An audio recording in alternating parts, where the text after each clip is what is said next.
Labor exports are often seen as a notorious action by governments and economists alike.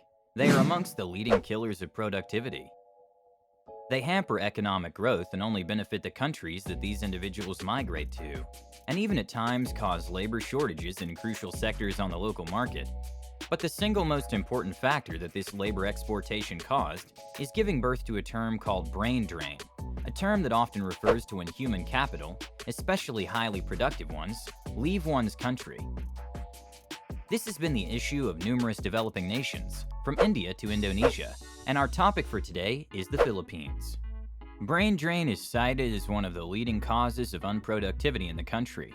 Where are all the top businesses, engineering, nursing, and information technology going? Well, not in the Philippines at the very least. As of the latest data recorded, it is said that there are at least 11 to 12 million Filipinos living overseas, either due to ancestral or recent migrants, or for the temporary employment. Quite a huge number, as it consists of at least 10% of the total population of the nation. But even as this has all occurred, the government and its policies have actually supported this movement. Whether it was a few decades ago or even until today, overseas foreign workers were amongst the hottest topics for decades, as the government has often cited that opportunities are truly better elsewhere, and it would often be a quick fix to the big unemployment the country had. This was one of the key characteristics posed by the government from the 1960s to the 1980s, when the economy had numerous gaps in employment and could not employ its huge population. Henceforth, it turned to the Middle East where oil was booming. But what the government actually wanted was that it would export its labor, or at least see migrants going to other nations just temporarily. Meaning that it was okay, and even promoted by the government to send people elsewhere around the globe for work, but should eventually head back to their own country. This, however, did not happen. In fact, the opposite occurred. The Filipinos who saw the opportunity to migrate elsewhere wanted to do it permanently. They did not want to stay in their host countries temporarily, and did not want to go back. The government, which has relatively already seen this happening for decades, now did not have any choice, but to rather support them and promote local employment. Why the government had decided to do so, on the other hand, will be a big part of the story. Because their exportation of labor, which they had thought Filipinos would come back to, did not happen. But what did come back is the term known as remittance. Remittance is a term used by foreign workers, where they would use the money they had earned elsewhere around the world and send it back to their home country. One of the largest sources of remittance money in the entire world belongs to the Filipino diaspora, where they have contributed tens of billions of dollars every year for decades. From 2012 to 2021, it is reported that the total money sent back by the overseas Filipino community was a staggering near $300 billion US. This figure is even the amount of almost the nominal gross domestic product of the Philippines, and a figure which is way higher than any other touted economic drivers of the Philippines. This makes the 10 million or so Filipinos a huge economic driver of the Philippines. Their contribution led to numerous fiscal and monetary stimuli to the very local economy. This has then led the government of the Philippines to understand that maybe, just maybe, exporting of labor was not so bad after all. In fact, it might actually prove more beneficial to the Philippines.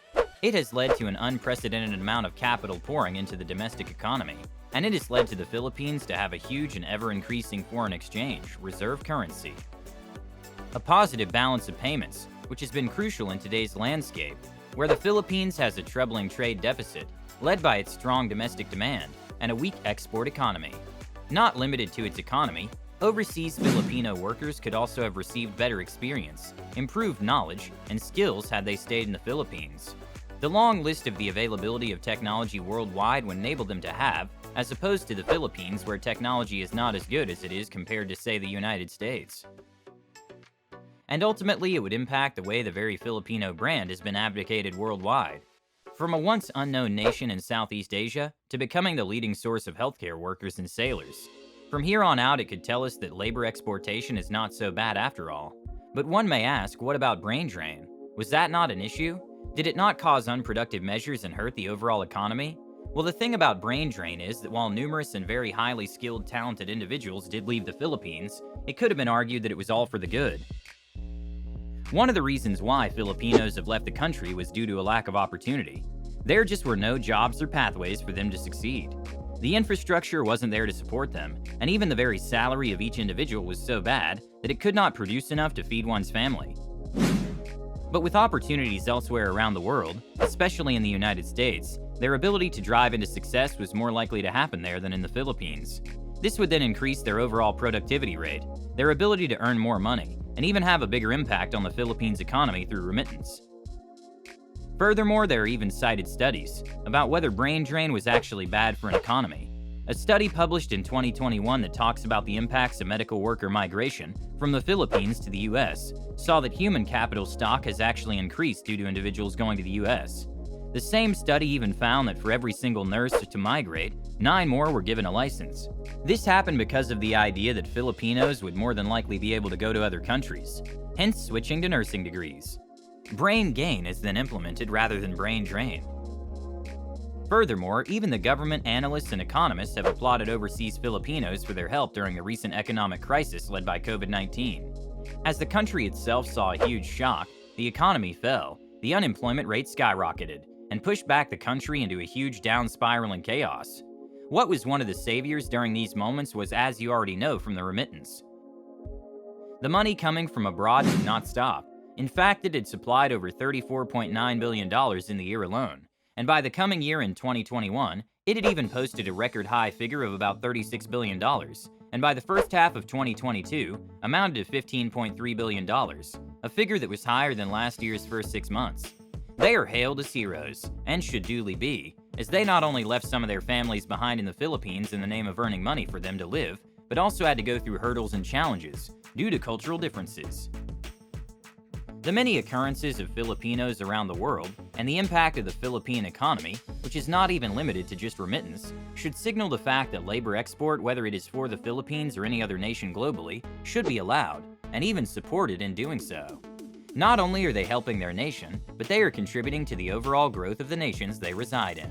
This may also have an impact on the global economy and back to their mainland. The string of economic benefits is endless, and it should be. Therefore, the best thing for a country, or for an individual to do something, is to go where they could exercise their freedom to pursue, as the long-term effects have shown big benefits. But we obviously can't leave out the fact that even if we may cite numerous studies and positives on labor exportation, it too comes with negative effects. For that matter, however, we may discuss it in a different video. Comparing whether it is truly a good thing for the Philippines or whether it is bad is going to need months or even year-long studies to see the true quantitative impact of labor exports. But since it has already proven itself with good standards and the Philippines, which in recent years has continuously been expanding its economy, then we can say that the two from here on out should work together hand in hand, rather than pinpointing which is the best for one another. Anyway, what do you think?